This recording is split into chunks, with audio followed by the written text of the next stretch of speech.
নমস্কার সকলকে। Microfinance job news YouTube চ্যানেলে আপনাদের সকলকে স্বাগত। যে কারণে আপনাদের সামনে আবার নতুন ভিডিও নিয়ে উপস্থিত হলাম যে এইচডিএফসি ব্যাংকে এক ইন্টারভিউয়ের আয়োজন করা হয়েছে। মূলত মাইক্রোফিন্যান্স ডিপার্টমেন্টের জন্য সেলস অফিসার পদে এই ইন্টারভিউ নেওয়া হবে। যারা মাইক্রোফিন্যান্স সেক্টরে ফ্রেশার, অর্থাৎ যারা কোনোদিনও মাইক্রোফিন্যান্স সেক্টরে কাজ করেননি অথবা অন্য কোনো ফিনান্সিয়াল সেক্টরে অন্তত 1 বছর বা তার বেশি সময় ধরে কাজ করছেন, উভয়ে এই ইন্টারভিউয়ে অংশ নিতে পারেন। বয়স হতে হবে সর্বাধিক 30 বছরের মধ্যে এবং শিক্ষাগত যোগ্যতা গ্র্যাজুয়েট অর্থাৎ স্নাতক পাস হতে হবে।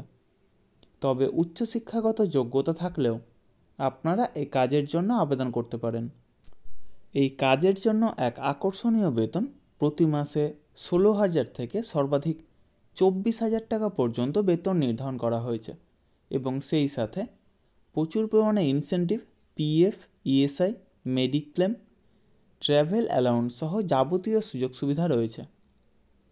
এই ইন্টারভিউ অনুষ্ঠিত হবে আগামী 30শে ডিসেম্বর এবং 31শে ডিসেম্বর 2024, অর্থাৎ সোমবার এবং মঙ্গলবার মুর্শিদাবাদ জেলার জঙ্গিপুর ব্রাঞ্চের অ্যাড্রেস এবং RM স্যারের কন্ট্যাক্ট নম্বর ভিডিওর ডেসক্রিপশন বক্সে প্রোভাইড করা হবে।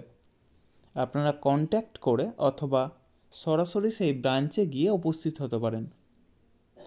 অবশ্যই Aadhaar card, voter card, PAN card, driving licence, সেই সাথে শিক্ষাগত যোগ্যতার যাবতীয় নথি নিয়ে সেখানে উপস্থিত হবেন এবং অবশ্যই আপডেটেড সিভি নিয়ে যাবেন। অর্থাৎ যদি কোনো ফিনান্সিয়াল সেক্টরে কাজের অভিজ্ঞতা থাকে তবে সেটা অবশ্যই সিভিতে উল্লেখ করবেন এবং সেই সাথে লাস্ট 3 মাসের স্যালারি স্লিপ অথবা এনওসি অর্থাৎ নো অবজেকশন সার্টিফিকেট নিয়ে সেখানে উপস্থিত হবেন। প্রার্থীদের নিজস্ব মোটর বাইক এবং ড্রাইভিং লাইসেন্স এবং অবশ্যই অ্যান্ড্রয়েড সেট মোবাইল থাকতে হবে।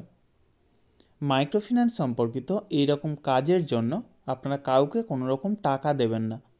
যাবতীয় ডকুমেন্টস নিয়ে আপনারা নিজেরাই সেখানে যাবেন, ইন্টারভিউ দেবেন, অবশ্যই সিলেক্ট হবেন। তার জন্য কাউকে কোনো টাকা দেওয়ার প্রয়োজন নেই। আর আমার ইউটিউব চ্যানেলটা অবশ্যই সাবস্ক্রাইব করবেন এবং সকলের সাথে শেয়ার করবেন। যারা বর্তমানে বেকার আছেন অথবা বেটার কোনো অপরচুনিটি অপেক্ষায় রয়েছেন তাদের কাছে আমার এই বার্তাটা অবশ্যই পৌঁছে দেওয়ার চেষ্টা করবেন এবং সেই সাথে যারা এই ভিডিওটা দেখছেন অবশ্যই কোন জেলা থেকে দেখছেন অথবা কোন ফিনান্সিয়াল সেক্টরে কাজ করছেন সেটা কমেন্ট বক্সে জানাতে ভুলবেন না। ধন্যবাদ সকলকে। ভালো থাকবেন, সুস্থ থাকবেন। দেখা হবে পরবর্তী ভিডিওতে আবার নতুন কোনো কাজের অফার নিয়ে। ধন্যবাদ সকলকে।